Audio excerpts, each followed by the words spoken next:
할렐루야. 오늘 거룩한 주일 예배에 나오신 여러분 주님의 이름으로 축복합니다. 우리 살아계신 주님을 의지하며 오늘 마음을 다해 이 찬양으로 예배 가운데 나아가기를 원합니다. 이곳을 덮으시고 이곳을 만지실 주님을 기대합시다. 우리 다 같이 찬양하겠습니다.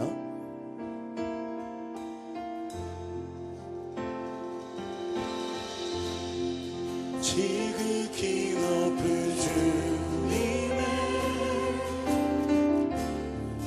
낮이 성소로 들어갑니다. 세상의 신을 벗고서 주 보좌 앞에 엎드리 내 주를 향한 사랑과 그 신뢰가 사그러져 갈 때 하늘로부터 이곳에 장막이 덮이네. 이곳을 덮으소서. 이곳을 비추소서. 내 안에 무너졌던 모든 소망 다 회복하리니. 이곳을 지나소서. 이곳을 지나소서. 이곳을 만지소서. 내 안에 죽어가는 모든 예배 다 살아나리라. 우리 다시 한번 고백하겠습니다. 지극히 높은 주님의 지극히 높은 주님의 낮이 성소로 들어갑니다. 세상의 신을 벗고서 주 보좌 앞에 엎드리 내 주를 향한 사랑과 내 주를 향한 사랑과 그 신뢰가 사그러져 갈 때 하늘로부터 이곳에 주님께서 우리 예배 가운데 함께 하시는 줄 믿으시기 바랍니다. 우리 믿음으로 선포하겠습니다. 이곳을 덮으소서. 이곳을 덮으소서. 이곳을 비추소서. 이곳을 비추소서. 내 안에 무너졌던 모든 소망 다 회복하리니. 이곳을 지나소서. 이곳을 지나소서. 이곳을 만지소서. 내 안에 죽어가는 주님, 오늘 이 시간 나의 예배를 주장하여 주시옵소서. 우리 소망하는 마음으로 우리 오른손 높이 들고 주님 앞에 찬양합시다. 이곳을 덮으소서. 이곳을 비추소서. 이곳을 비추소서. 내 안에 무너졌던 모든 소망 다 회복하리니. 이곳을 지나소서. 이곳을 지나소서. 이곳을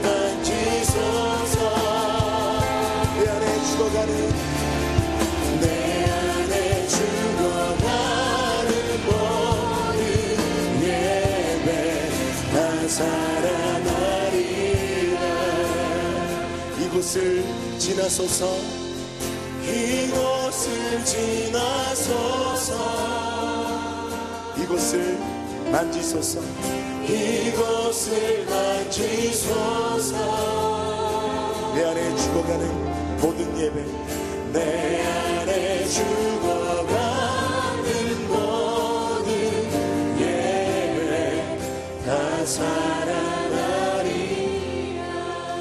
우리의 두 손을 가슴에 모으고 우리 두 눈을 감고 우리 한번 주님을 의지하며 기도하며 나아갑시다. 주님 오늘 예배 가운데 주님 함께하여 주시옵소서. 나의 마음을 활짝 여시고 오늘도 신령과 진정으로 거룩한 하나님 그 주님 한 분만을 향해 예배하는 내가 되기를 원하오니 성령님 주장하여 주시옵소서. 우리 주님 앞에 이 예배를 올려드리며 다 같이 한번 기도하겠습니다. 기도하십시다. 아버지 하나님 주의 시간에 기도합니다. 주님 우리 가운데 임하시는 주님을 찬양합니다. 주여 우리의 마음의 문을 열어주시고 신령과 진정으로 주님 앞에 나아가는 모든 성도님들로 주님 축복하여 주시옵소서. 하나님 오늘 예배 가운데 기름 부어주시고 아버지 주님 그 가운데 또한 이 시간도 있도록 주님 함께하여 주시옵소서. 성령 충만한 예배 될 수 있도록 주님 주장하여 주시고 어떤 어둠에서였던 방해하지 않도록 주님 보호하여 주옵소서. 살아계신 하나님 감사합니다. 오늘 거룩한 주일 주님 앞에 예배하기 위해 모였습니다. 우리의 마음이 주님에게 향하게 하여 주시옵소서. 신령과 진정으로 예배하는 자를 찾으시는 주님 오늘 내가 그 예배자이기를 소망합니다. 나의 마음을 붙잡아 주시옵소서. 내 안에 살아계신 성령님을 의지하오니 오늘 성령 충만한 예배로 예배 마치는 시간까지 동행하여 주옵소서. 회복이 있게 하시고 치유가 있게 하시고 주의 은혜를 경험하는 귀한 축복의 시간 되게 하여 주옵소서. 감사드리며 이 모든 말씀 살아계신 예수 그리스도의 이름으로 기도합니다. 아멘. 우리 주님 앞에 큰 박수로 한번 영광 돌리십시다. 할렐루야. 우리 다같이 그 자리에 일어나시면서 우리 손뼉치며 우리 살아계신 주님 앞에 우리의 마음을 다해 선포합시다.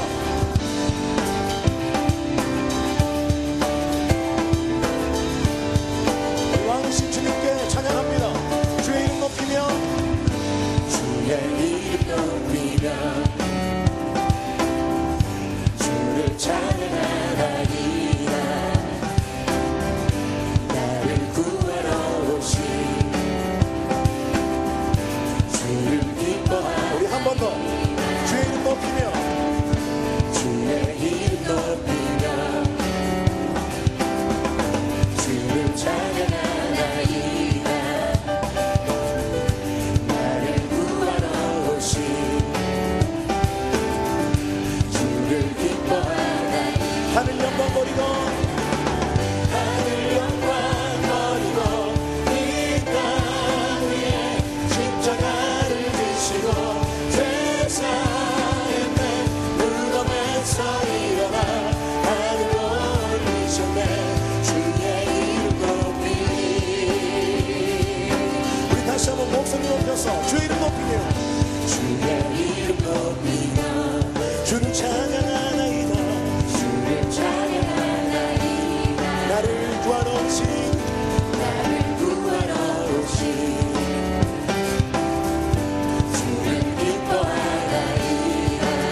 충만하게 임하실 것입니다.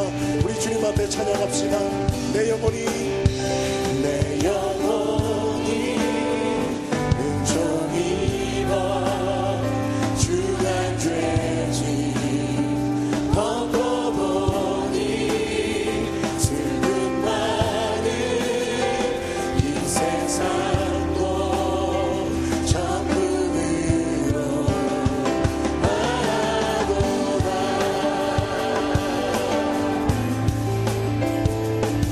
오늘 주님의 얼굴을 바라보며 예배합니다. 주의 얼굴, 주의 얼굴 뵙기 전에 멀리 뵈던 하늘나라 내 맘속에 이루어지니 날로 날로 찬양합니다. 할렐루야. 찬양하세요.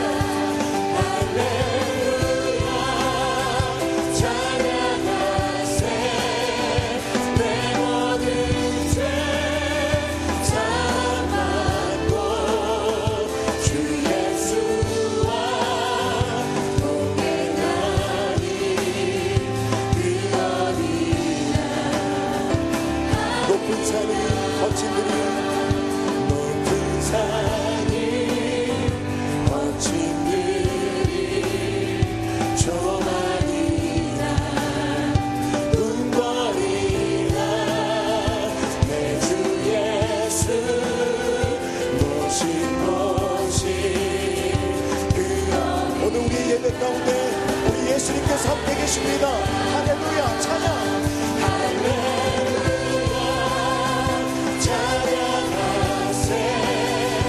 내 모든 죄 사함받고 주 예수와 동행하리 그 어디나. 우리 전심으로 다시 한번 할렐루야. 찬양. 할렐루야. 찬양하세. 내 모든 죄 사함받고 주 예수와 동행하리 그 어디나 하늘나라. 주님 우리의 찬양 가운데 임하여 주시옵소서. 우리 성도님들 마음을 다해 주님 앞에 나아갑니다. 우리의 찬양을 통해 영광 받아 주시옵소서. 우리 다같이 이 시간 두 손을 높이 들고 주님 앞에 우리 더 큰 목소리로 선포합시다. 할렐루야. 찬양하세. 아멘. 할렐루야. 찬양하세. 내 모든 죄 사함받고 주 예수와 동행하리 그 어디나. 할렐루야. 찬양하세. 할렐루야. 찬양하세. 내 모든 죄 사함받고 주 예수와 동행하리 그 어디나. 우리 한 번 더 고백합시다. 할렐루야. 할렐루야.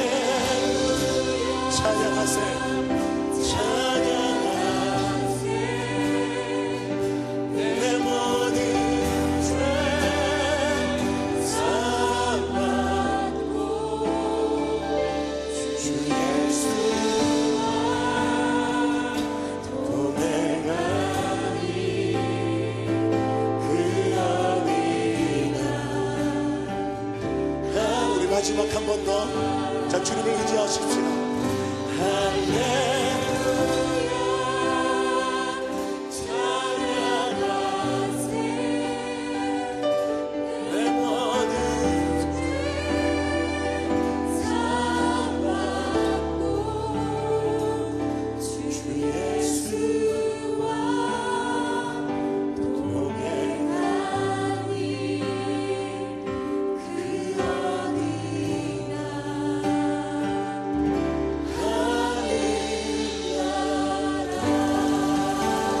할렐루야. 우리 예배 가운데 함께 하시는 주님 앞에 여러분 큰 박수로 한번 영광 올리십시다. 하나님, 예수님, 성령님, 우리와 동행하여 주시옵소서. 우리 예배를 받아 주시옵소서. 할렐루야. 주님을 찬양합니다. 우리 자리에 앉겠습니다.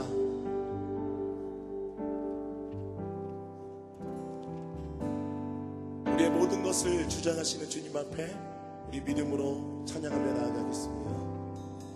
세상에 시험이 내게 몰려올 때에 나의 힘으로 그것들 모두 이길 수 없네.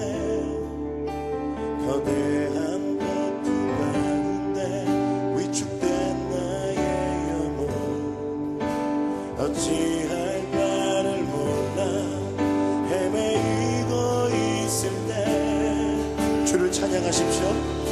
주를 찬양 소리 들고 찬양 전쟁은 나에게 속한 것 아니니 주를 찬양 소리 들고 찬양 전쟁은 하나님께 속한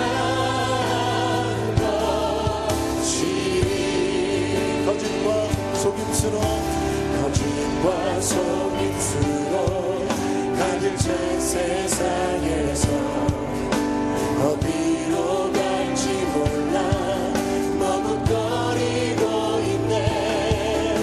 공중의 권세 잡은 자 지금도 우리를 실패와 절망으로 넘어뜨리려 하네. 주위를 둘러보면 주위를 둘러 아무도 없는 듯 아무도 없는 듯 믿음의 눈을 들면 보이는 분 대신에 지금도 내 안에서 역사하고 계시는 사망과 어둠의 권세 물리치시네. 할렐루야. 우리 그 주님을 찬양합시다. 주를 찬양 손을 들고 찬양 전쟁은 나에게 속한 건 아니니 주를 찬양 손을 들고 찬양 전쟁은 하나님. 우리 찬양의 고백처럼 우리의 두 손을 더 높이 들고 우리 살아계신 주님을 의지합니다. 주를 찬양 주를 찬양 소리 들고 전쟁은 나에게 속한 건 아니니 주를 찬양 소리 들고 찬양 전쟁은 하나님께 속한. 이제 여러분의 목소리로 고백하십시오. 주를 찬양 주를 찬양 소리 들고 전쟁은 나에게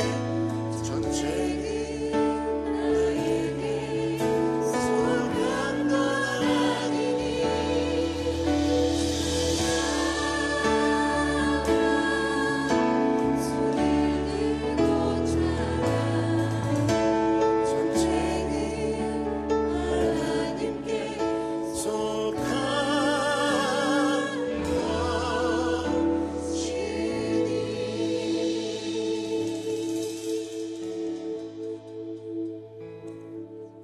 사랑의 하나님, 오늘 아름다운 주일을 허락하여 주시고 하나님의 교회, 우리 서울드림교회에서 예배드릴 수 있게 하심에 감사드립니다.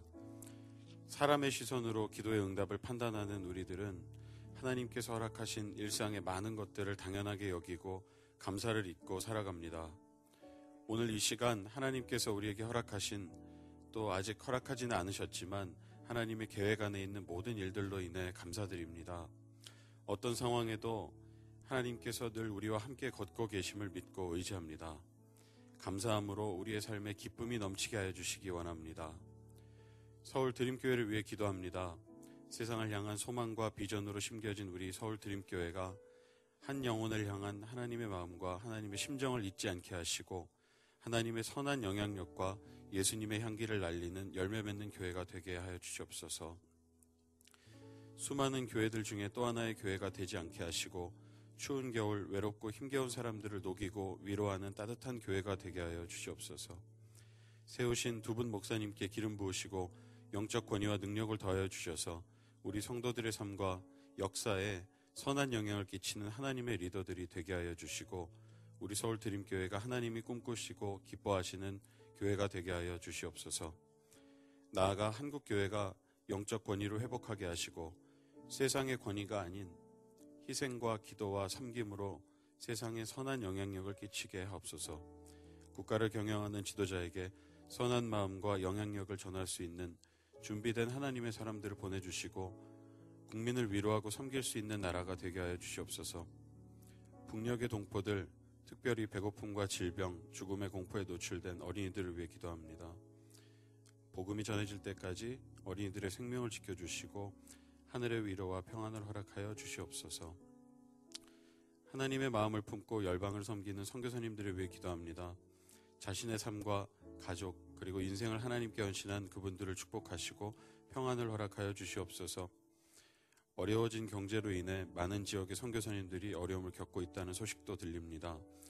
우리가 같은 선교 지역에 있지는 않지만 같은 꿈과 비전을 공유하는 동역자이며 그들은 보내진 선교사, 우리는 보내는 선교사라는 사명을 잊지 않고 잘 감당하게 해 주시옵소서.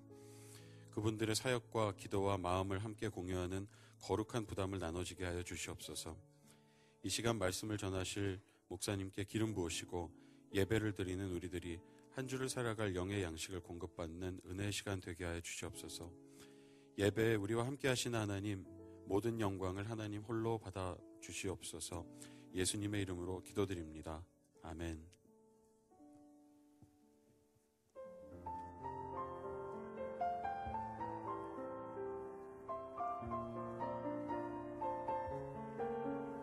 나 바울은 예수 그리스도의 종으로 이방인인 여러분을 위해 감옥에 갇혀 있습니다.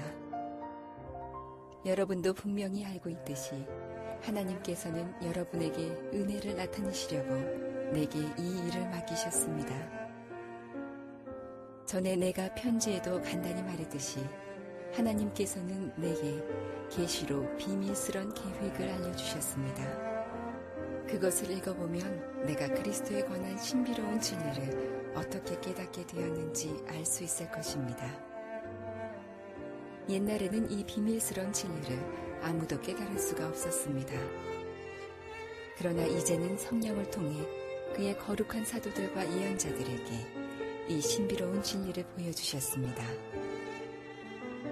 그 비밀이란 바로 이방인들도 유대인들과 마찬가지로 하나님께서 그의 자녀들을 위해 예비해 두신 것들을 함께 상속받을 수 있다는 것입니다. 이방인들도 유대인과 함께 한 몸을 이루는 지체가 되었기 때문에 예수 그리스도 안에서 하나님께서 약속하신 것을 함께 누리게 되었습니다. 이것이야말로 하나님께서 이방인들에게 주신 기쁜 소식이 아니겠습니까? 하나님의 크신 능력과 특별한 은혜로 나는 이 기쁜 소식을 전하는 일꾼이 되었습니다. 나는 지극히 보잘것없는 그리스도인 중에 하나였으나 하나님께서는 내게 능력과 재능을 주셔서 그리스도를 믿음으로써 누리게 될 부요함을 이방인들에게 전하게 하셨습니다. 이 복음의 부요함은 말로 다 표현하기 힘들 만큼 크고도 놀랍습니다. 이뿐 아니라 하나님께서는 나에게 만물을 창조하신 한 분, 곧 하나님 안에 숨겨진 진리에 관한 계획을 모든 사람에게 전할 임무도 맡기셨습니다. 하나님께서 이렇게 하시는 목적은 교회를 통해서 하늘의 통치자들과 권세자들에게 하나님의 무한한 지혜를 알게 하려 하시는 것입니다. 그리고 이 모든 것은 우리 주 예수 그리스도를 통해 태초부터 이루려고 계획하신 일이기도 합니다. 우리는 그리스도를 믿고 의지함으로 두려움 없이 자유롭게 하나님 앞에 나아갑니다. 내가 지금 받고 있는 고난으로 인해 실망하거나 낙담하지 마십시오. 이 고난이 오히려 여러분에게 영광이 되는 것입니다.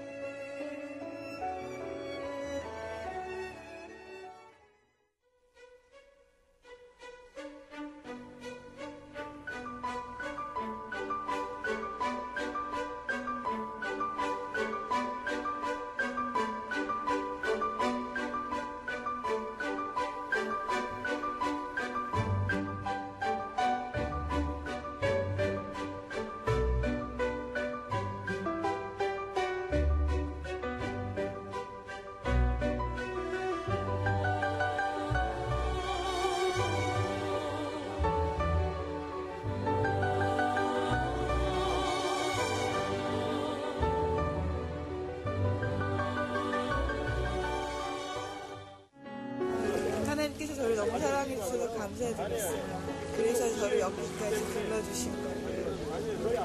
너무 뜨겁게 하나님을 만났고 아까 아버지자 남편이자 뭐 친구자 같은 여러 가지 역할을 다 해주시는 하나님. 정말 하나님의 용사가 돼서 이 세상에 나아가겠다고 다짐도 했고, 지금 생각으로서는 정말 한국 돌아가면은 뭐든 할 수 있을 것 같은 정말 약간 신앙의 클라이막스를 찍어.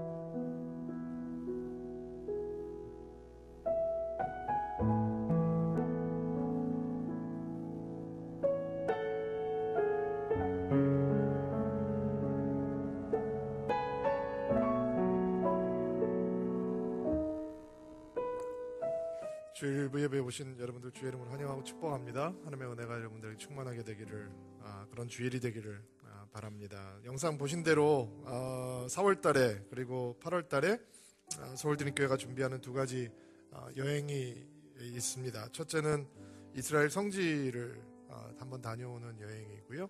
두 번째는 그랜드 캐년과 다른 미국에 있는 국립공원들을 방문하면서 창조과학 세미나를 참여할 수 있는 프로그램입니다. 여러분 간지를 보시면 신청할 수 있는 신청서가 들어가 있는데 기도해 보시고 또 주변 분들하고 같이 의논해 보시고 가기 원하시는 분들은 신청해서 안내 데스크에다 내주시면 될 것 같고요. 물가가 많이 올랐어요. 비행기 값을 저희가 컨트롤할 수 있는 게 아니기 때문에 계속 가격에 대한 부분들은 교회에서 많이 떨어뜨리기 위해서 노력을 많이 하고 있으니까요. 여러분들께서 보시고 한번 함께 하고 싶으신 분들은 좀 함께 해주시면 감사하겠습니다. 사실은 성지는 보는 것이 아니고 가서 예배하는 것이거든요. 아주 지긋지긋하게 기도하게 되고 지긋지긋하게 예배하게 됩니다.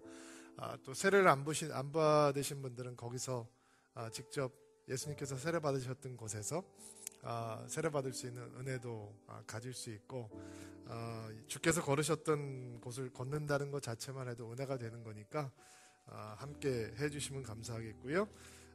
이 성지순례는 제가 인도를 하게 되고, 그 다음에 창조과학 세미나는 우리 신대 목사님이 인도하게 됩니다. 그래서 여러분들 스케줄 보시고 함께 해주시면 감사하겠습니다. 몇 가지 안내 말씀드리고 오늘 할 말씀 드리려고 하는데요. 수요 영성학교 계속 진행되고 있으니까 여러분들 학교 와서 예배 드려주시고요. 새벽기도 장소가 이번 주 한 주 동안은 3층 본당이 아니고 2층 드림홀이라고 하는 것 여러분들 꼭 기억해 주시면 감사하겠습니다.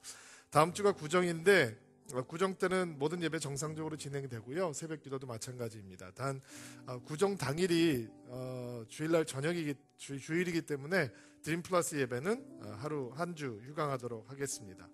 오늘 세가족 수료식으로 인해서 2시부터 카페 이용이 좀 제한됩니다. 세팅위에서 준비하는데 도움을 주시면 감사하겠습니다. 자, 우리 가슴에 손을 얹고 믿음을 고백하고 오늘 할 말씀 듣도록 하겠습니다. 하나님은 나를 사랑하십니다. 나는 그 사랑 안에 있습니다. 하나님은 오늘 나에게 말씀하실 것입니다. 그 말씀에 능력이 있습니다. 그 말씀에 생명이 있습니다. 나의 마음을 하나님께 열겠습니다. 나의 생각을 예수님께 집중하겠습니다. 들은 만큼 변합니다. 들은 만큼 행복해집니다.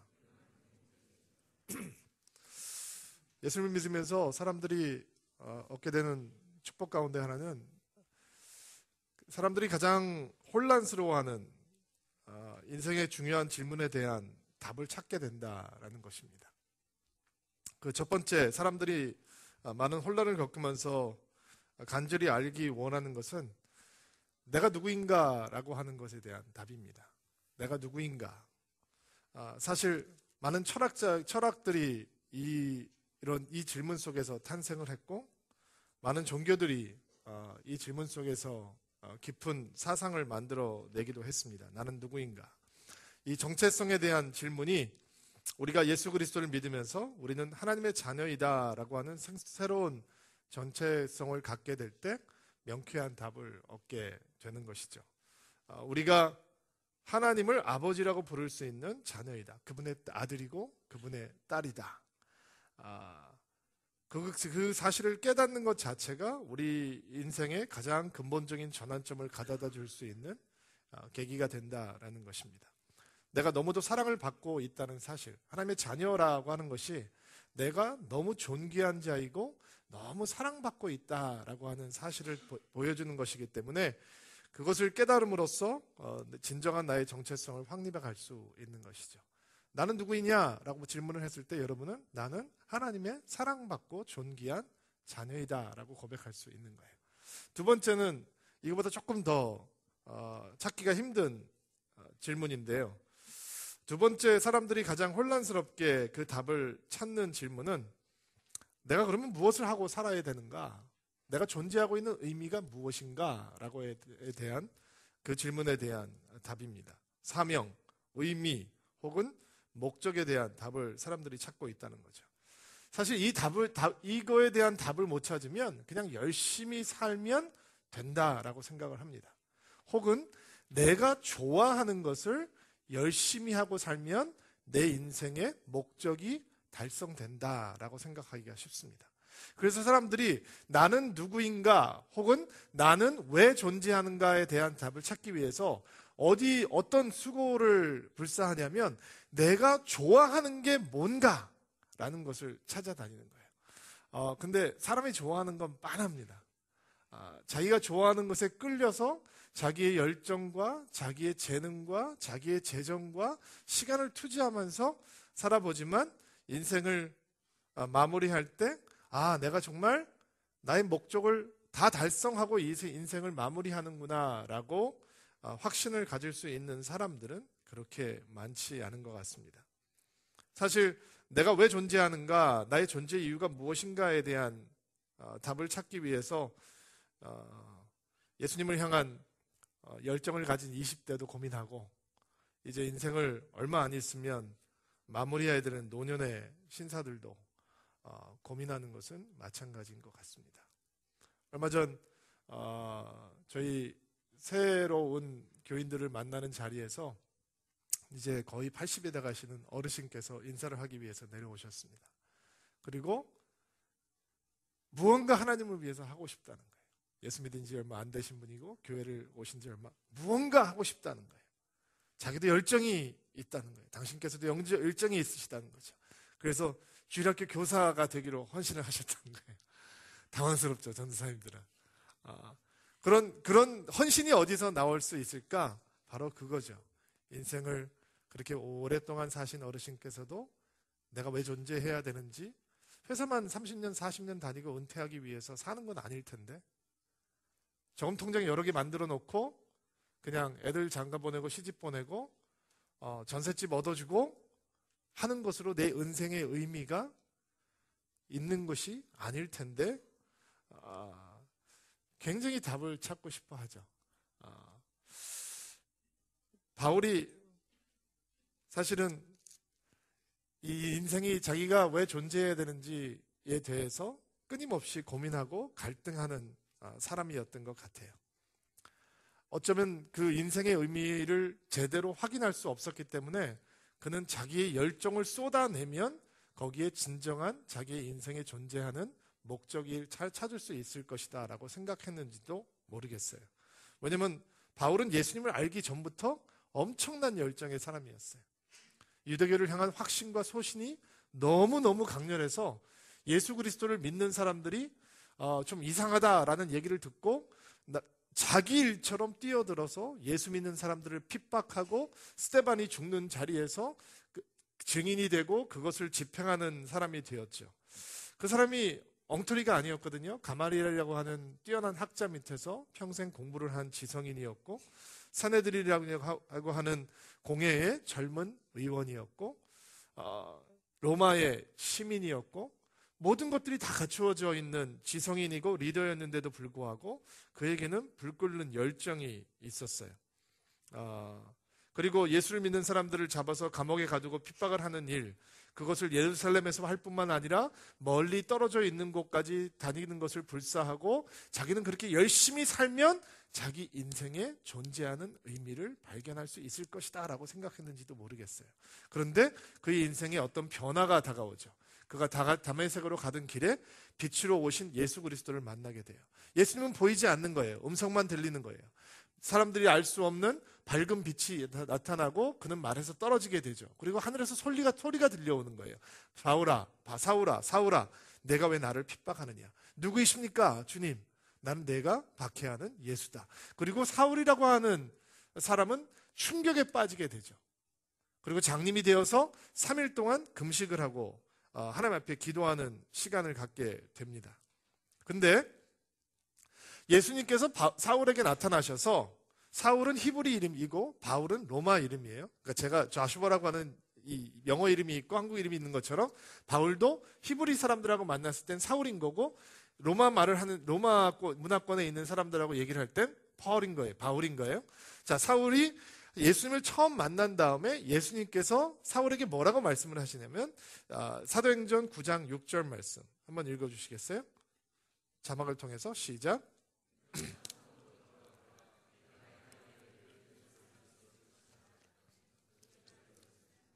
자, 일어나서 성으로 들어가거라. 주목해 보세요. 내가 해야 할 일을 일러줄 사람이 있을 것이다.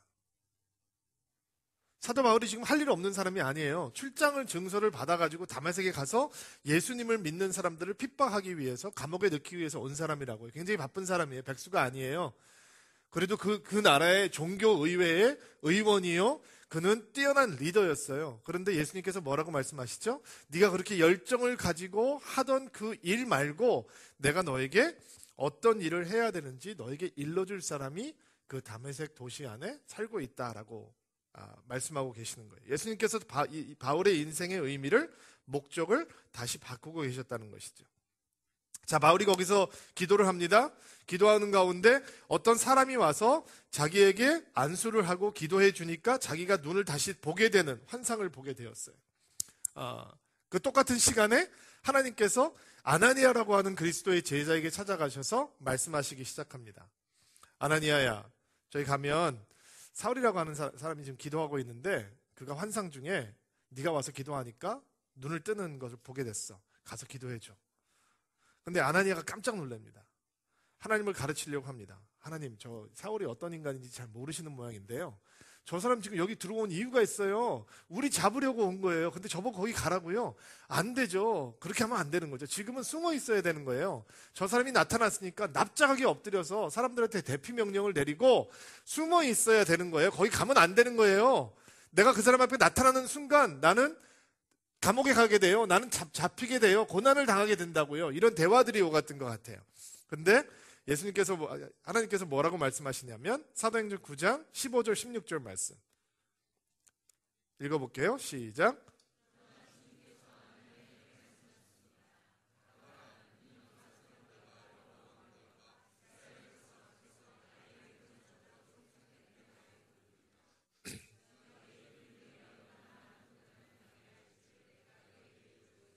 자, 주목하세요. 그는 이방 사람들과 그 다음에 여러 왕들과 세 번째 이스라엘 백성 앞에서 라고 하는 말, 그 순서대로예요.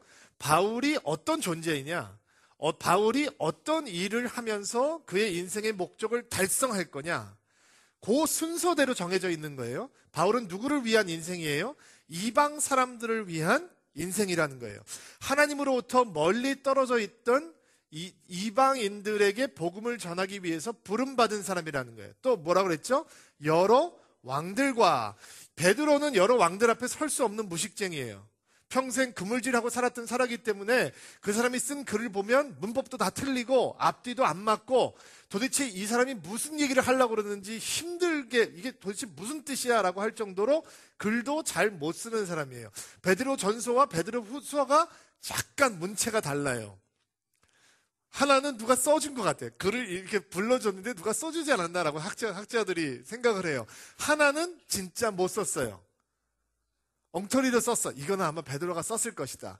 이 사람들은 왕 같은 권세자들, 존귀한 사람들 앞에서 떳떳하게 복음을 증거하기에는 너무 가방끈이 짧은 사람들이 많이 있었다는 거예요. 근데 바울은 이방 로마 시민권을 가지고 있고 헬라말을 너무너무 유창하게 하던 사람이기 때문에 이방 사람들 앞에서도 예수 그리스도의 복음을 온전히 증거할 수 있는 능력을 가지고 있고, 그는 존귀한 사람이 뿐만 아니라 학문을 제대로 쌓은 사람이었기 때문에 왕같이 권세 있는 사람들 앞에서도 예수 그리스도가 메시아라는 것을 온전히 증거할 수 있는 능력을 가지고 있는 사람이고, 그 다음에 유대인에게도 복음을 증거할 수 있도록 부르심을 받았다는 거예요. 그렇게 순서적으로 바울을 이해하시면 돼요. 이방 사람과 여러 왕들, 권세자들과 그리고 이스라엘 사람들을 위해서 선택된 도구라라는 거예요.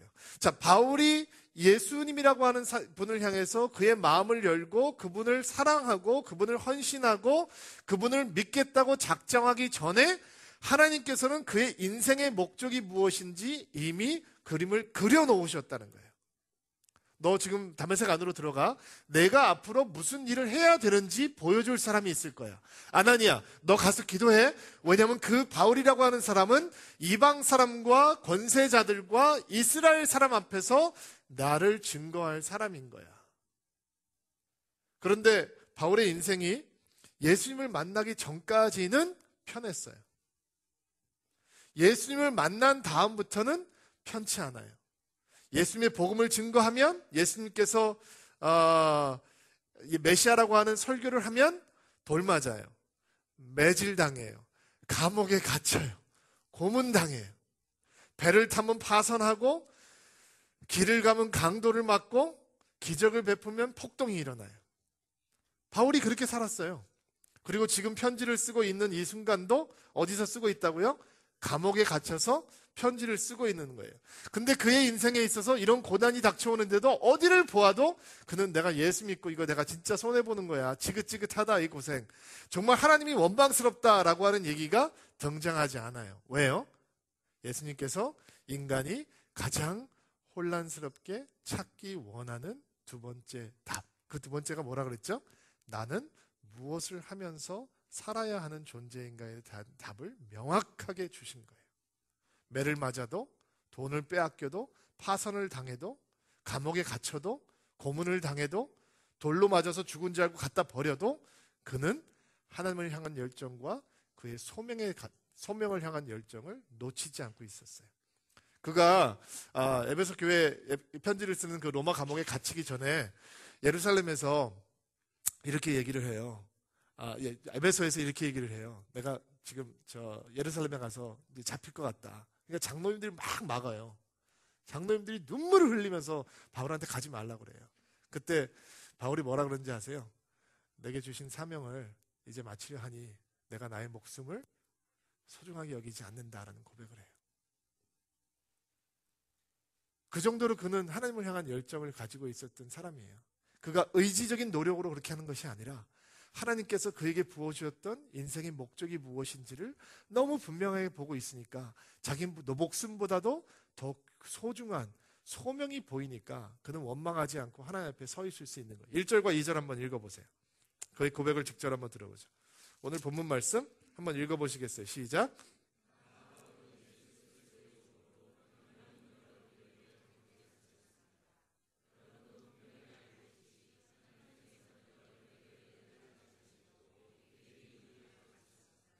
자, 감옥에 받쳐서 에베소 교회 성도들에게 편지를 쓰고 있는 바울이 그가 사슬의 몸이 되어서 갇혀 있지만 이방인들에게 예수님이라고 하는 하나님의 은혜를 전하기 위한 이라는 것을 확신하고 있기 때문에 그의 영혼은 어느 때보다 견고하고 있었습니다. 그리고 사실은 오늘 성경 본문을 보면 바울은 하나님의 비밀이라고 하는 테마를 가지고 두 가지 사실을 설명을 하는데, 첫 번째 이 비밀에 대한 사도 바울의 가르침은 예수 그리스도의 공동체가 이방인을 향해서 열렸다라고 하는 거예요.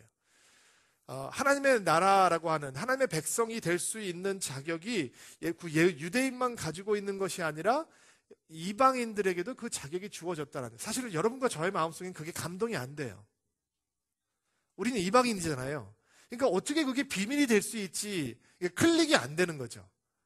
그런데 그 당시 1세기에 살고 있던 사람들에게는 이방인들이 예수 그리스도를 메시아로 믿을 수 있다라고 하는 것이 사실은 엄청난 문화적으로 불가능한 일이었기 때문에 그것이 비밀이 될 수 있는 거죠. 3절부터 6절 말씀까지 한번 쭉 읽어볼게요. 3절부터 6절 말씀까지 시작. 전에 내가 편지에도 간단히 말했듯이 하나님께서는 내게 계시로 비밀스러운 계획을 알려주셨습니다. 그것을 읽어보면 내가 그리스도에 관한 신비로운 진리를 어떻게 깨달을 수 있는지 알 수 있을 것입니다. 옛날에는 이 비밀스러운 진리를 아무도 깨달을 수가 없었습니다. 그러나 이제는 성령을 통해 그의 거룩한 사도와 예언자들에게 이 비밀 진리를 보여주셨습니다. 그 비밀이란 바로 이들도 유대인들과 마찬가지로 하나님께서 그의 자녀들을 위해서 예비해 두신 것을 함께 상속받을 수 있다는 것입니다. 이방인들도 유대인들과 함께 한 몸을 이루는 지체가 되었기 때문에 예수 그리스도 안에서 하나님께서 약속하신 것을 함께 누리게 되었습니다. 이것이야말로 하나님께서 이방인들에게 주신 기쁜 소식이 아니겠습니까? 자, 보세요. 성경을 가지고 계신 분들 3절 보면 비밀스러운 계획이란 말씀 나오죠. 밑줄 치세요. 4절 보세요. 4절에 보면 신비스러운 진리라고 하는 표현이 등장하죠. 밑줄 치세요. 5절 말씀에 보면 비밀스러운 진리, 그리고 또 내려가다가 5절 마지막에 보니까 신비로운 진리라고 나오잖아요. 6절 처음에 동그라미 치세요. 비밀이라고 등장을 하죠. 자, 사도 바울이 얘기하고 있는 것은 뭐냐면 이 비밀스러운 계획, 신비로운 진리, 비밀스러운 진리, 이게 무엇이냐? 비밀이 무엇이냐? 예수를 믿을 수 없었던 이방인들이 예수를 믿기 때문에 하나님의 백성이 되었다라는 거예요. 그러면 이게 벌써 우리 같은 이방인들이 예수님을 믿고 하나님의 나라의 백성들이 됐기 때문에 우리에게 what's the big deal? 뭐가 그게 큰 대수냐라고 생각하기 쉬운데, 여러분 이렇게 생각을 하고 적용을 해보셔야 돼요. 대부분 사람들의 마음속에는 저런 사람들은 예수를 못 믿지라고 하는 제한 대상들이 있다는 거죠. 마음속에 은근히 다른 사람들이 내가 표현하고 다니는 건 아니지만 저런 부류의 사람들은 하나님 믿기가 조금 어렵지 라고 하는 대상들이 우리 마음 가운데 있다는 거예요. 어떤 배경을 가지고 있는 사람이건 어떤 라이프 스타일을 살고 있는 사람이건 그 사람의 사상과 사고가 어떻든 그 사람의 하나님을 향한 마음이 아무리 강팍해도 사실은 그들을 향해서 하나님의 나라가 이미 열려져 있다라는 거예요. 옛날에 저희가 이태원에서 커피숍을 빌려서 새벽 기도를 할 때 아침에 이제 새벽 5시 반에 새벽 기도를 하러 가면 제가 늘 지나다니는 길이 이렇게 그 이태원 클럽들이 있는 그 뒷길이었는데 새벽 5시가 되면 이제 거기서 나오는 사람들이 많아요. 근데 너무 흉측해요. 남자들인데 여자 옷을 입고 다니는 사람들이 엄청나게 많이 몰려오는 클럽 거리였어요. 그리고 저는 새벽에 그들을 보면서, 특별히 위켄드 새벽에 그들을 보면서 마음이 어려운 거예요. 어떤 사람들은 그런 것들을 보면서 세상이 어떻다 저떻다 하지만 저는 그런 것을 보면서 교회가 힘이 없는 게 너무너무 속이 상한 거예요. 평양에서 부흥이 있었을 땐 기생집들이 문을 닫고 기생들이 평양을 떠났는데 이 땅에 세계에서 가장 큰 교회가 있다고 하고 세계에 가장 큰 장로교회가 있다고 하고 세계에서 가장 큰 감리교회가 있다고 하는데 왜 이 땅의 교회들은 이렇게 힘이 없을까라는 생각들로 막 가슴을 쳤어요. 근데 이번 주에 설교를 준비하면서 마음을 다 고쳐먹었어요. 여러분, 예수가 필요한 대상이 되는 사람들이 많은 땅에 살고 있는 것은 복이에요. 아멘 안 하시네. 예. 무슨 말인지 못 알아들으셨나 봐요. 예수 그리스도가 필요한 사람들이 많이 있어요. 서울에, 우리 주위에. 여러분 마음속에 저런 사람들은 복음을 전해도 소용없을 거야 라고 하는 대상들 아니에요. 그들이 하나님이 필요한 사람들인 거예요. 마치 이방인들이 하나님을, 예수 그리스도를 믿게 되고 하나님의 지체가 되었듯이 그들도 예수 그리스도를 믿게 되면 하나님의 자녀가 될 수 있는 거예요. 여러분 복음이 얼마나 능력이 충만한 것이냐, 사도 바울이 6절에 계속 알려주잖아요. 복음을 믿게 된 이방인들이 하나님의 자녀가 갖는 상속의 권세를 갖게 되고 예수 그리스도의 한 몸을 이루는 지체가 되게 되고 하나님의 약속을 함께 누리는 그런 영적인 복을 얻게 되었다는 거예요. 그래서 사도 바울이 이제 흥분하고 있는 거예요.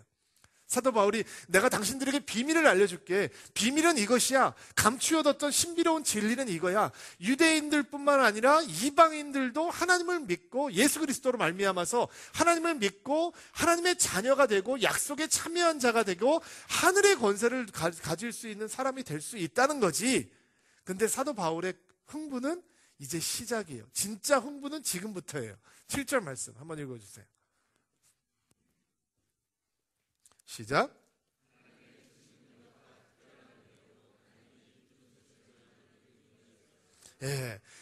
기쁜 소식을 전하는 일꾼이 되었다라고 사도 바울이 이야기하죠. 제가 아까 처음 설교를 시작할 때 사람들이 제일 궁금해하는 질문이 두 가지가 있는데, 나는 누구냐 하는 질문이고, 두 번째는 나는 무슨 일을 하면서 살아야, 내 존재의 의미가 무엇이냐라고 하는 것이라고 그랬잖아요. 사도 바울이 엄청난 고난 가운데서 지금 복음을 놓지 않고 오히려 더 흥분해서 편지를 써가면서 자기가 목회했던 교회를 챙기고 있는 이유는 무엇이냐면 자기가 무엇을 하면서 살아야 되는지 분명히 깨달았기 때문이라고 제가 설명을 드렸잖아요. 그리고 그는 그의 인생을 뭐라고 구명하고 있냐면, 나는 이 기쁜 소식을 전하는 뭐가 됐다고요? 일꾼이 되었다라는 거예요. 임직받은 분들, 여기서 등장하는 그 일꾼이라고 하는 단어가 초대교회에서 집사를 부를 때 썼던 단어와 어원이 같아요. 문자 자체로, 단어 자체로는 먼지를 뒤집어 쓰고 일하는 사람이다라는 표현을 가지고 있어요. 지금 이 일꾼이라는 말이 우리가 하나님, 요즘 시대에 교회에서 하나님의 종라고 얘기하는 포장되어 있는 거품이 많이 껴있는 그런 단어가 아니고요. 정말 몸을 굴려가면서 먼지를 뒤집어 쓰면서 일을 하는 하나님의 종이라고 하는 의미가 이 일꾼 속에 담겨져 있는 거죠. 바울의 마음이 막 흥분하기 시작하는 거예요. 나에게 일거리가 있다는 거예요. 나에게 사명이 있다는 거죠. 그리고 그 사명을 위해서 하나님께서 나에게 선물까지 주신다는 거예요. 8절 9절 말씀 한번 읽어보세요. 시작.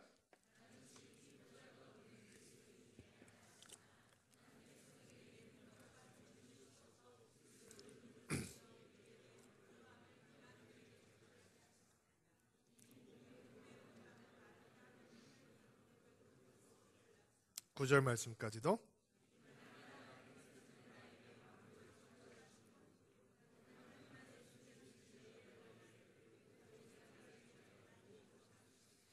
자, 바울이 자신이 그 예수 그리스도의 복음의 풍요로움, 풍성함, 부용함을 전할 수 있는 인물을 가지고 있다고 거듭 강조하면서 그가 뭐라고 얘기하냐면, 그는 너무 보잘것없는 그리스도인 중에 하나였는데, 이게 지금 폼 잡고 얘기하는 게 아니에요. 왜냐하면 다른 서신을 보면 사도 바울이 뭐라고 얘기하냐면, 나는 죄인 중에 괴물이라 라고 하는 표현이 등장을 하거든요. 나는 아주 죄인 중에서도 아주 상급 죄인이다. 최악의 죄인이다. 라고 하는 고백이 있는 것을 보면 지금 은근히 폼 잡고 자기 자신을 내리는 것이 아니라 정말 그렇게 생각하고 고백하는 거예요. 내가 그리스도인들 중에서 정말 보잘것없는 중에 하나였는데 하나님께서 나를 일꾼으로 삼으셨기 때문에 무슨 선물을 주시느냐? 하나님의 은혜로 능력과 재능을 주셨다는 거예요. 이렇게 좋은 얘기를 하는데도 아멘 안 하세요. 여러분에게도 그런 능력과 지능을 주실 거예요. 이게 지금 사도 바울이 지금 흥분을 하면서 무슨 얘기를 하고 있는 거냐면 이거예요. 나처럼 보잘것없는 사람을 하나님의 일을 하는 사람으로 부르셨다는 거예요. 근데 가만히 보니까 하나님께서 쓰실 수 없는 사람인 거예요. 그가 가지고 있는 모든 엑스퍼티스가 그가 가지고 있는 학문도, 지식도, 그가 가지고 있는 타이틀도, 그가 가지고 있는 배경도 주님 보시기에는 쓰레기 같다는 거예요. 그런데 쓰시기를 원하시니까 하나님의 은혜로 뭐를 주시느냐? 능력도 주시고 재능도 주셨다는 거예요. 그리고 하나님께서 주신 그 소명을 감당하게 해주신다는 거예요. 여러분, 우리가 하나님을 믿어요. 예수님을 믿어요. 사랑해요. 하나님 일하기 원한단 말이죠. 만나보면 사람들의 가장 큰 고민이 정말로 그거예요.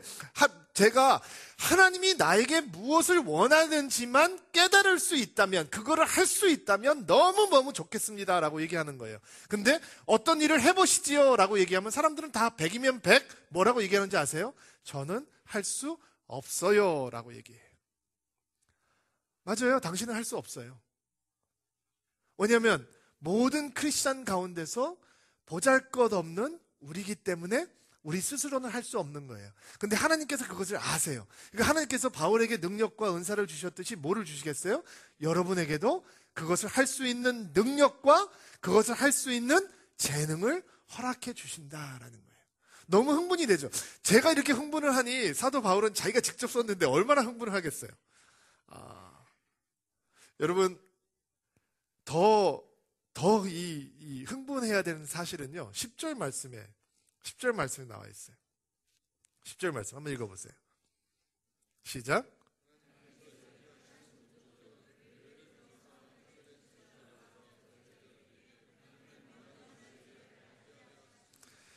자, 제가 이 말씀을 이렇게 보다가 너무너무 흥분을 해서 제가 혼자 흥분을 해가지고 저는 오늘 주일 예배를 위해서 이렇게 기도했어요. 하나님, 서울드림교회 2월 첫째 주 주일 예배가 바울의 다메섹 사건이 되게 도와주십시오. 사람들의 마음을 하나님께서 주시는 사명과 소명과 목적과 의미로 막 뜨거워지고 충만해지는 시간이 되게 도와주십시오 라는 기도를 하게 됐어요. 왜냐하면 사도 바울이 이야기하고 싶은 진짜 영적인 펀치가 10절 말씀에 나와 있어요. 무엇이냐? 키워드가 뭔지 아세요? 교회를 통해서예요. 교회를 통해서. 다시 보세요. 하나님께서 이렇게 하시는 목적은 자기에게 사명을 주시고 자기에게 능력과 재능을 주셔서 모든 사람에게 구원이 전해져서 하나님의 약속의 부요함, 그리스도의 은혜의 부요함에 참여한 자가 될 수 있다는 사실을 전하게 하시는 목적은 뭐냐? 10절 말씀에 보니까 교회를 통해서 하늘의 통치자들과 권세자들에게 하나님의 무한한 지혜를 알게 하시는 것이다. 하늘의 통치자라는 표현은요, 선한 천사와 악한 천사를 다 포함하는 표현이거든요.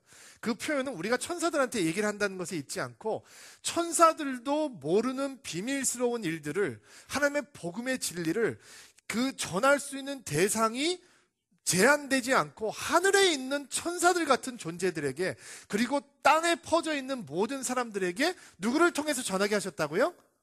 교회를 통해서 전하게 하셨다고요. 사도 바울이 능력이 있어요. 여러분, 신약 성경의 반이 사도 바울이 썼어요. 혼자서 해도 된다고요. 그는 위대한 선교사였고 위대한 신학자예요. 평범한 교회 사람들 필요 없는 사람이에요. 그렇게 생각하기가 쉽죠. 근데 사도 바울은 뭐라고 얘기하는지 아세요? 내가 부르심을 받았는데 그 일을 감당하기 위해서 은사와 능력도 나에게 주어졌는데, 근데 그 일을 내가 어떻게 하느냐? 뭐를 통해서 한다고요? 교회를 통해서 한다는 거예요.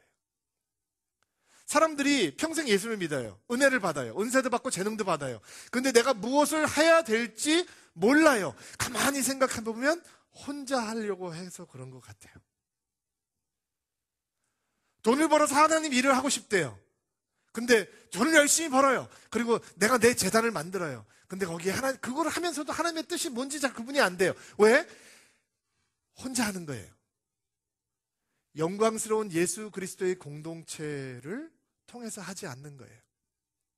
내가 은사를 가지고 있어요. 내 열정으로 섬겨요. 근데 그냥 내 의지를 섬기는 거예요. 영광스러운 예수 그리스도의 공동체를 통해서 하지 않는 거예요. 가만히 보면 은혜 체험이 없어서 그 목적을 모르는 게 아니에요. 하나님을 체험하지 못해서 내가 왜 존재하는지, 나의 이 존재 목적이 뭔지에 대해서 확인하지 못하는 것이 아니에요. 공동체를 모르기 때문에 그 의미를 확인할 수 없는 거예요. 제가 너무너무 흥분하기 시작했어요. 그러다 보니까 어떤 한 분이 생각이 나더라고요. 지미 카터라고 하는 선한 크리스찬이 생각나더라고요. 여러분, 그 사람은 지금 대통령이라는 타이틀보다 주일학교 선생님이라고 하는 타이틀로 더 유명한 사람이 되었어요. 대통령은 사내면 끝나지만 그 사람은 평생 그리스도의 말씀을 가르치던 주일학교 선생님이었죠. 그는 자기가 말씀을 가르칠 수 있는 사역을 할 수 있을 거예요. 그가 바이블 스터디를 오픈하면 수천 명의 사람들이 모여올 수도 있을 거예요. 근데 그가 가진 은사를 뭐를 통해서 했어요? 교회를 통해서 했어요. 그의 인생의 의미와 가치가 교회를 통해서 가는 거예요. 그가 가르치는 주일학교에는 많은 구경꾼들이 몰려와요. 관광을 하러 오는 사람들이 오는 것이죠. 그 클래스에 들어온 사람들을 웰컴하면서 그는 그가 가지고 있던 교회를 향한 헌신과 사랑을 고백하죠. 여러분의 인생의 목적인지 알고 싶으시죠? 내가 무엇을 하면 살아야 되는 건가? 내가 이 땅에 이렇게 왔는데, 내가 이렇게 건강한 몸을 가지고 있는데, 내가 이렇게 많은 축복을 누리고 있는데 무엇을 하면서 살아야 될 건가? 교회를 통해서 여러분들을 다시 보세요. 교회를 향한 헌신을 통해서 여러분들의 인생을 재조명하세요. 어떤 형제님이 저에게 오셔서 이런 말씀을 하시더라고요. 목사님, 저희 교회가 너무 탤런트가 많은 사람들이 많은데 교회 신문을 만들었으면 좋겠습니다. 그런 거예요. 제가 너무 기뻤어요. 근데 제가 그분이 혼자서 만들기에는 너무너무 이게 버거운 일이라 제가 이렇게 얘기했어요. 저희가 팀을 좀 모읍시다. 팀을.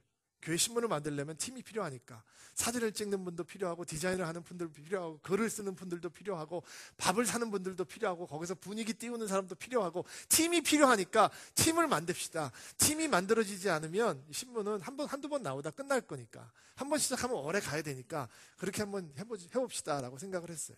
사람들은 얘기해요. 내가 무엇을 해야 하죠? 그런 헌신을 통해서 자기의 의미를 찾아가기 시작하는 거죠.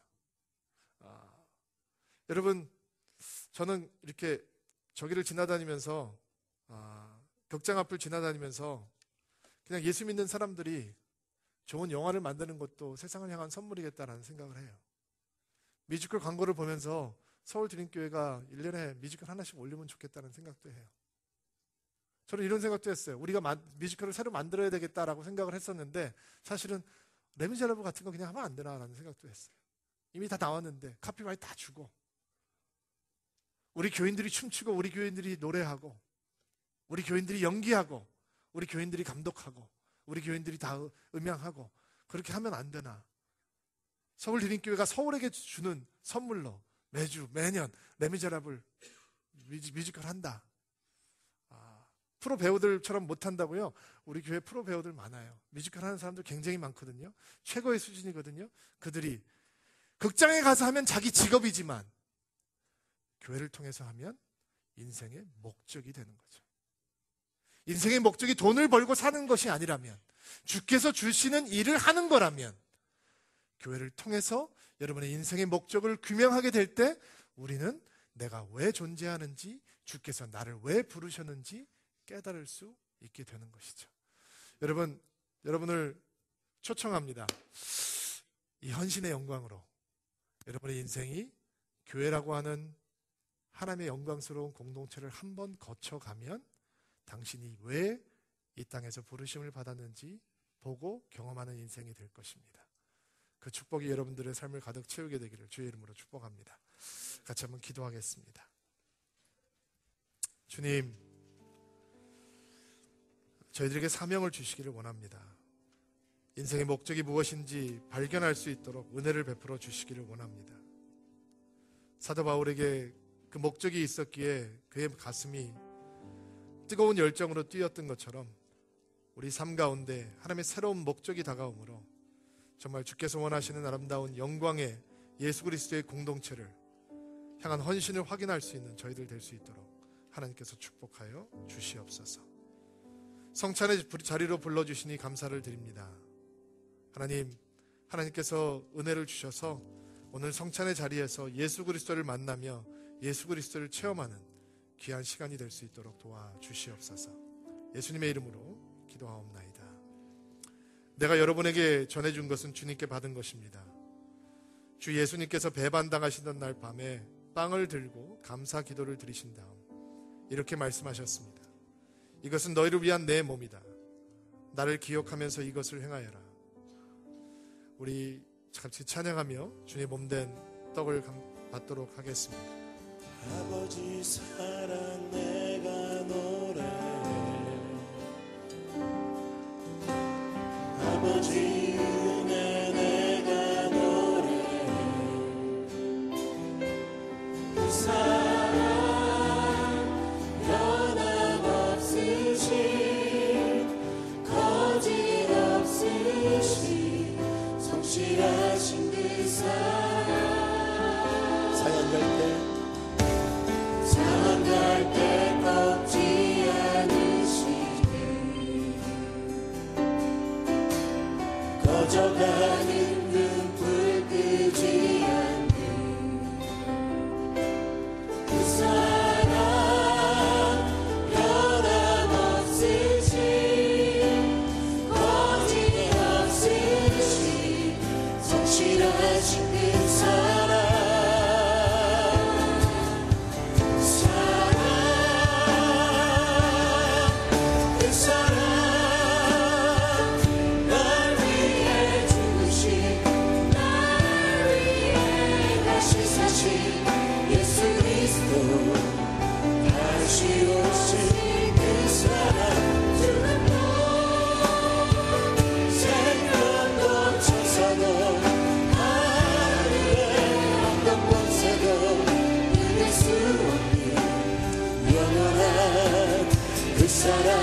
그 사람 날 위해 죽으신 고백합시다. 그 사람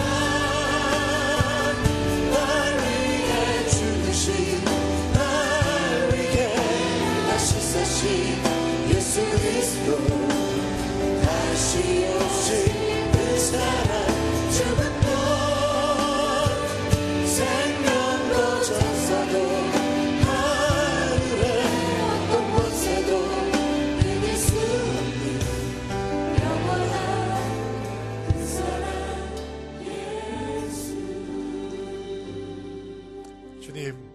주의 몸된 떡을 받습니다. 예수님으로 충만한 인생이 되기를 원합니다. 오직 예수라고 외치는 믿음을 갖기를 원합니다. 예수님께서 우리의 마음과 우리 영혼을 예수님의 충만한 은혜로 채워 주옵소서. 예수님의 이름으로 기도하옵나이다. 아멘. 믿음으로 깨어들겠습니다. 다 같이 찬양하며 주의 새 언약의 잔을 받도록 하겠습니다. 주의 보좌로 나갈 때 어떻게 나가야 할까? 나를 구원한 주의 십자가, 그것을 믿으며 가네. 주의 보좌로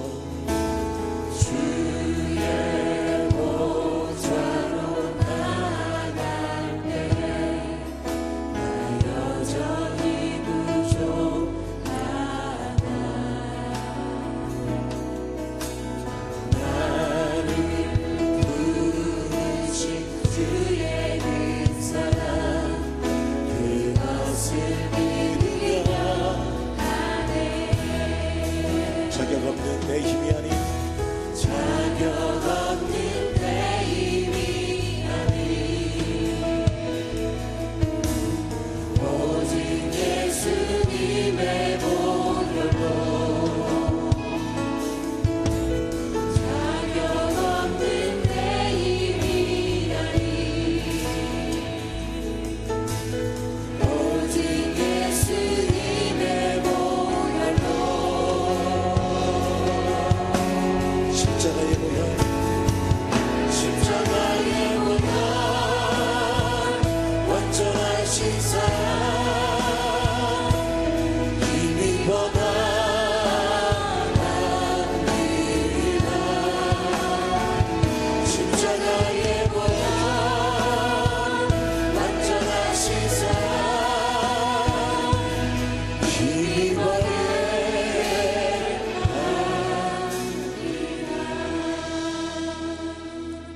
같은 방법으로 식사 후에 잔을 들고 말씀하셨습니다.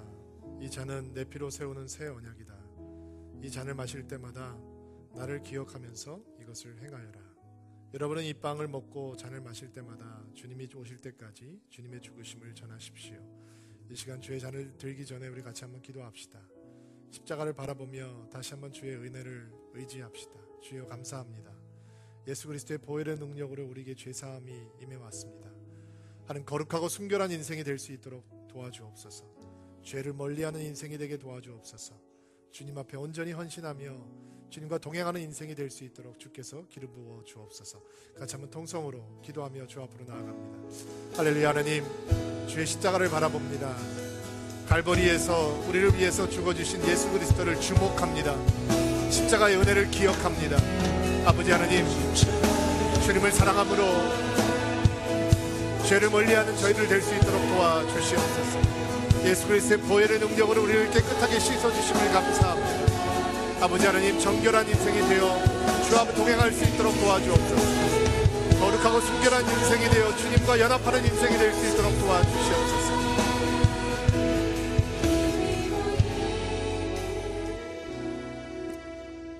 예수 그리스도께서 이루신 십자가의 승리가 우리의 승리인 것을 믿음으로 선포합니다.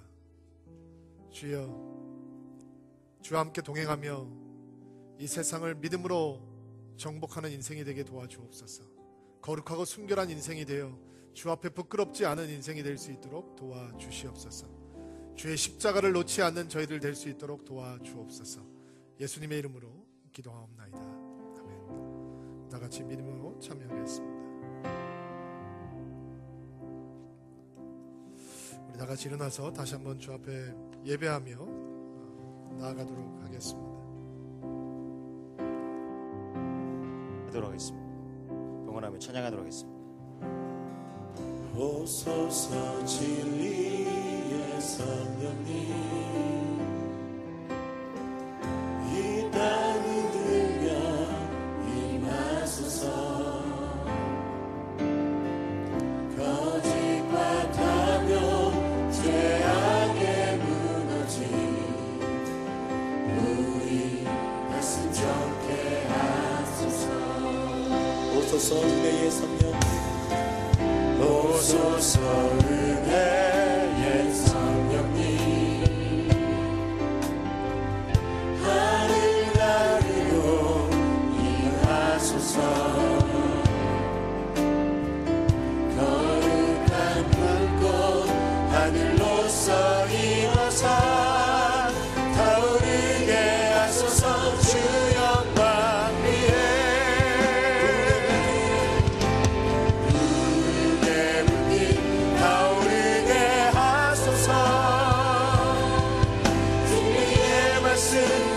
세우게 하소서.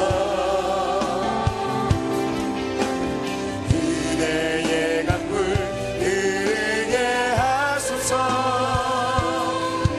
성령의 바람 이 땅 가득 불어와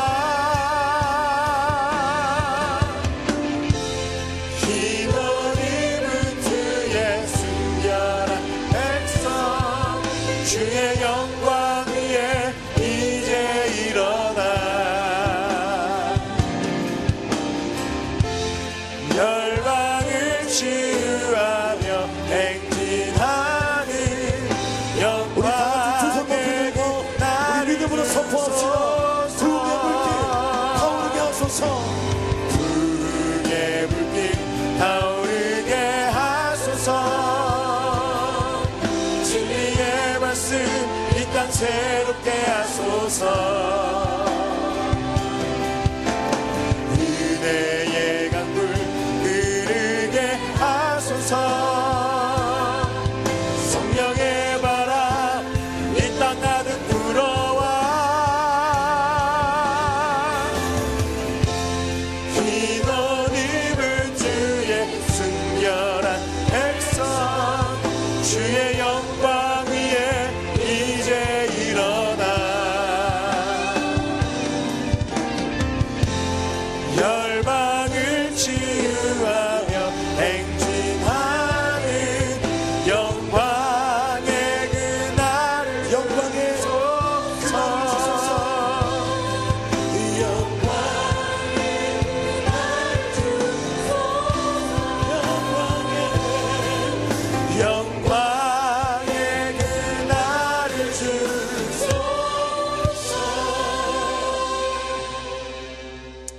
하나님 주님의 은혜에 감사합니다.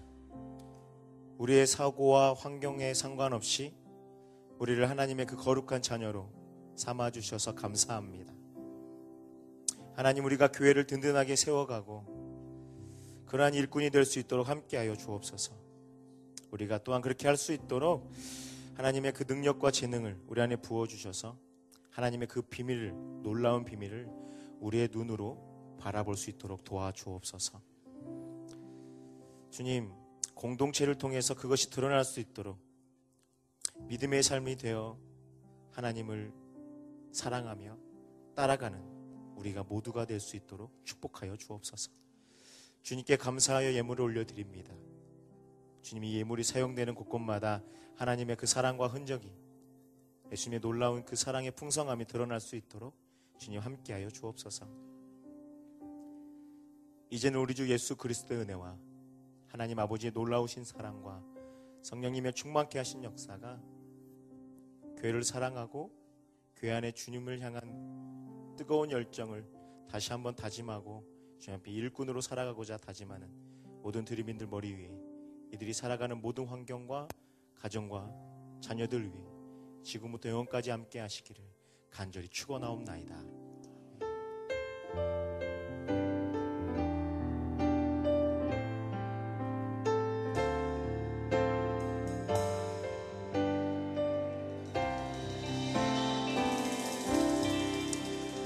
우리 예배를 받은 주님께 감사와 영광의 박수 올려드리겠습니다. 감사합니다.